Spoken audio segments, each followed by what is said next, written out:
Here is why crowd surges can kill people. Now that more people are heading out of their homes and back into crowds, after many months of being cooped up because of the pandemic, the risks are rising again. The crowd deaths at the Houston Music Festival added even more names to the long list of people who have been crushed at a major event. Tragedies like the one Friday night at the Astro World Music Festival has been happening for a long time. In 1979, 11 people died in a scramble to enter a Cincinnati, Ohio concert by the WHO. At the Hillsborough Soccer Stadium in England, a human crush in 1989 led to a nearly 100 deaths. In 2015, a collision of two crowds at the Hajj pilgrimage in Saudi Arabia caused more than 2,400 deaths, based on an Associated Press count of media reports and official comments. Now that more people are heading out of their homes and back into crowds after many months of being cooped up by because of the pandemic, the risks are rising again. Most major events happen without a death, of course, but experts say they see common traits within the tragedies. Here's a look at how they happen. How are people dying in these events? They are often getting squeezed so hard that they cannot get any oxygen. It's usually not because they are getting trampled. When a crowd surge, the force can be strong enough to bend steel. It can also hit people from two directions, one from the rear of the crowd pushing forward and another from the front of the crowd trying to escape. If some people have fallen, causing a pile of pressure can even come from above. Caught in the middle are people's lungs. What's it like to be swept in? A UK inquiry into the Hillsborough tragedy found that a form of asphyxiation has listed as an underlying cause that a vast majority of the deaths, other listed causes including inhalation of stomach contents. The deaths occurred as more than 50,000 fans streamed into the stadium for a soccer match on a warm sunny day, some of them packed into a tunnel and were getting pressed so hard into perimeter fencing that their faces got distorted by the mesh, the inquiry found.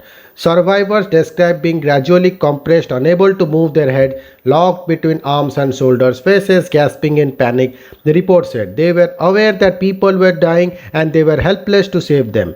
What causes such events? My research covers over 400 years of disasters and invariably they all come down to very similar characteristics, said G. Keith to very still a visiting professor of crowd science at the University of Suffolk in England who has testified an expert witness in court cases involving crowds. First is the design of the event, including making sure the density of the crowd doesn't exceed guidelines set by the National Fire Protection Association and others. That include having enough space for everyone and large enough gaps for people to move about.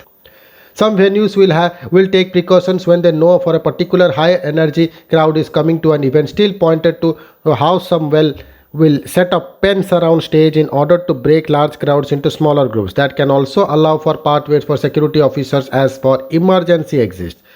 What are other causes? The crowd's density may be the most important factor in a deadly surge, but it usually needs a catalyst to get everyone rushing in the same direction. A sudden downpour of rain or hail could send everyone running for cover, as was the case with 93 soccer fans in Nepal were killed while surging towards locked stadium exits in 1988. Or in an example that's still said in much more common in the United States than other countries, someone yells he has a gun. Surges don't always happen because people are running away from something. Sometimes they are caused by a crowd moving towards something, such as performer on the stage before they hit a barrier. Still also cited poor crowd management system where event organizers don't have strong procedures in place to report red flags or warnings among the reasons deadly surge happen. How has the pandemic affected things? Steve Allen of Crowd Safety, a UK-based consultancy engaged in major events around the world, said it's always important to monitor the crowd, but especially so now that events are ramping up in size following the pandemic lockdown.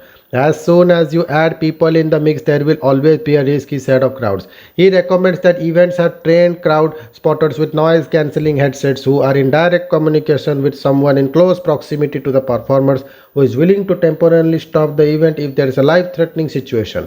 That could be a crowd surge, structural collapse, fire, or something else. Allen said he was personally stopped about 25 performers by the likes of Oasis, Red Hot Chili Peppers, and Eminem.